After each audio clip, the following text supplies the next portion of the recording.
Hi everyone, welcome back to my channel. কেমন আছো সবাই? আশা করছি সবাই খুব ভালো আছো। তো চলে এসেছি আজকে আরও একটা হেয়ারস্টাইল ভিডিও নিয়ে।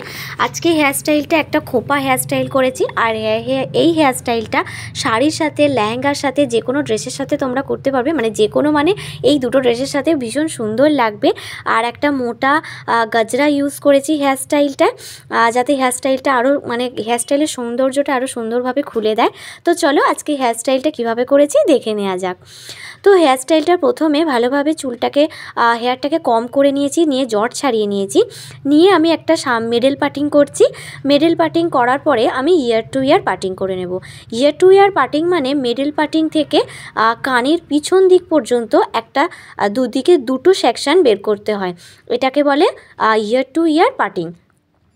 তো দেখো এইভাবে ইয়ার টু ইয়ার পার্টিং বের করে নেব, নিয়ে এক্সট্রা যে হেয়ারটা সেটা পিছন দিকে কম করে নেব। তো এই সেকশনটা একদম সমানভাবে করতে হবে। অনেক সময় তাড়াহুড়োতে কি হয়, দুটো ইয়ার টু ইয়ার পার্টিং সেকশনটা অনেক সময় বেঁকে যায়। তো বেঁকে যাতে না যায়, বেঁকে গেলে কিন্তু হেয়ারস্টাইলটাও টেরা বেঁকা হয়ে যাবে। তো এইভাবে সমান করে ইয়ার টু ইয়ার পার্টিং করে নিয়েছি। নিয়ে কাউন এরিয়া থেকে আমি কিছুটা হেয়ার এইভাবে ওপর দিকে তুলে নিচ্ছি, কারণ কাউন এরিয়াতে আমি একটা হালকা করে একটু পাফ করব। তো এই হেয়ারটাকে কাউন এরিয়াতে কিছুটা হেয়ার তুলে নিয়ে সেটাকেও আমি কি করব, দুটো পার্টে পার্টিং করব। দুটো সেকশন করে নিচ্ছি আমি। দুটো সেকশন করে নিয়ে কিছু কিছু করে আমি ব্যাক কমিং করব।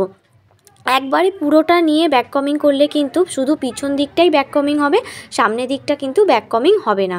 তো এইভাবে পিছন দিকটা আমি প্রথমে ব্যাক কমিং করে নিচ্ছি। আর হ্যাঁ, অনেকে ব্যাক কমিংয়ে ভয় পাও, ব্যাক কমিং করলে অনেকে বলে জট হয়ে যায়। তো একদমই না। যখন ব্যাক কমিং ছাড়াবে, তার একটা বলে দিই।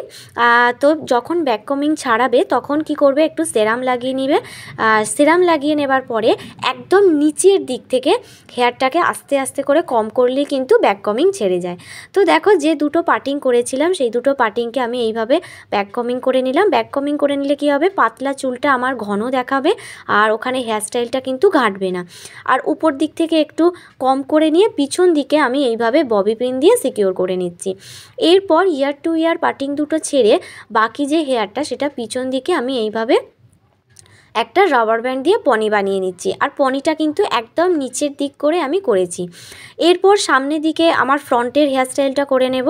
সামনের দিকে যে দুটো মিডল পার্টিং করে যে ইয়ার টু ইয়ার যে পার্টিংটা ছিল, সেটা একদিকের পার্টিংটা আমি সোজা উপর দিকে নিয়ে যাব, গিয়ে পিছন দিক থেকে ব্যাক কমিং করে নেব। কারণ সামনের চুলটা পাতলা আর হালকা থাকলে তো কি হবে, ওখানে ব্যাক কমিং করে নিলে আমার স্ক্যাল্প দেখা যাবে না, চুলটা টাইট হয়ে যাবে আর সামনের দিকটা ঘন দেখাবে।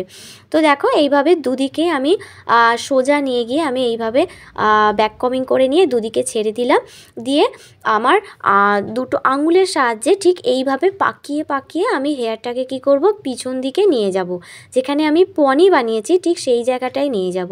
আর সামনের দিকটা দেখে নিতে হবে যে আমার ফেস অ্যাকর্ডিং হেয়ারটা মানে ঠিকঠাক আছে কিনা, বা কোথাও বেঁকে গেছে কিনা, সেটা দেখে নিয়ে পিছন দিকে পনির কাছে আমি ববি পিন দিয়ে সিকিউর করে নেব। দেখো একদিকটা হয়ে গেছে, আর আরও একদিকটা যে দিকটা বাকি আছে সেই দিকের হেয়ারটাকেও সেম প্রসিকিউরে আমি এইভাবে আঙুলের সাথে পাকিয়ে পাকিয়ে পিছন দিকে নিয়ে যাচ্ছি। নিয়ে গিয়ে এইভাবে পনির পাশে সাইডের দিকে ববি পিন দিয়ে সিকিউর করে নিচ্ছি।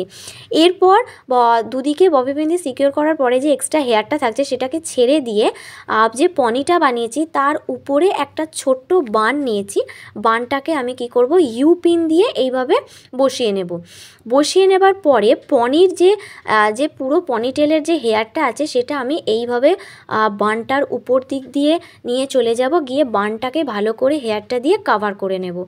কভার করে নেওয়ার পরে উপরের দিকে যে এক্সট্রা হেয়ার আছে সেটাকে আমি কি করব, একটা রাবার ব্যান্ড দিয়ে একটা ছোট্ট পনি করে নেব। এইভাবে করলে কিন্তু হেয়ারটাকে সিকিউর করতে খুব ইজি হবে। এরপর দেখো, দুটো ববি পিন নিয়ে রাবার ব্যান্ডের ওপর দিয়ে আমি এইভাবে বানটার ওপরে ভালো করে সিকিউর করে নিচ্ছি। এইভাবে বানটা করলে কিন্তু খুব ইজি হবে আর টাইটভাবে বসবে। এরপরে ছোটো ওপরের দিকে পনিটেলটার যে এক্সট্রা হেয়ারটা ছিল সেটাকে আমি দুটো ভাগে ভাগ করে নিলাম। নিয়ে আমার ফ্রন্টের হেয়ারস্টাইলের যে এক্সট্রা হেয়ারগুলো সাইডের দিকে ছিল সেগুলো সমস্তকে এইভাবে একসঙ্গে ধরে নিয়ে আমি দুদিকে রাউন্ড করে ঘুরিয়ে জুড়ে নিয়ে রাউন্ড করে নিলাম। নিয়ে দুদিকে দুটো ববি পিন দিয়ে সিকিওর করে নিলাম। এরপর দেখো আমি একটা মোটা এখানে গাজরা নিয়ে একটু টুইস্ট করে নিচ্ছি। তোমরা চাইলে এখানে অরিজিনাল ফ্লাওয়ারও নিতে পারো, তবে ফ্লাওয়ার এইভাবে একসাথে টুইস্ট করে নেবে। নিয়ে বানটার উপর দিক দিয়ে আমি এইভাবে বসিয়ে নেব। নিয়ে নিচের দিকে দুদিকে দুটো আমি ববি পিন দিয়ে এইভাবে সিকিওর করে নেব। এইভাবে সিকিওর করলে কিন্তু খুব তাড়াতাড়ি সোজাভাবে হেয়ারস্টাইলটা হয়েও যাবে আর ফ্লাওয়ারটাও খুব সুন্দরভাবে বসে যাবে। তো দেখো আমার আজকের হেয়ারস্টাইল রেডি। এরপর আমি দুটো ঝুমকো ইয়াররিং নিচ্ছি, নিয়ে আমি এইভাবে বসিয়ে নিচ্ছি। নিলেই আমার ইয়াররিং দুটো পরে নিলেই আমার লুকটা কমপ্লিট হয়ে যাচ্ছে। তো আজকের হেয়ারস্টাইল দেখো কমপ্লিট হয়ে গেছে। খুব সহজ পদ্ধতিতে কম সময়ে তোমরা এইভাবে পার্টিতে যাওয়ার আগে হেয়ারস্টাইল করতে পারো। আর প্রথমেই বলেছি হেয়ারস্টাইলটা শাড়ি বা লেহেঙ্গার সাথে খুব সুন্দর লাগবে। তো তোমাদের আজকে হেয়ারস্টাইলটা কেমন লাগলো সবাই অবশ্যই কমেন্ট করে জানিও। ভিডিওটাতে লাইক করে দিও। আবার নতুন ভিডিও নিয়ে তোমাদের সঙ্গে দেখা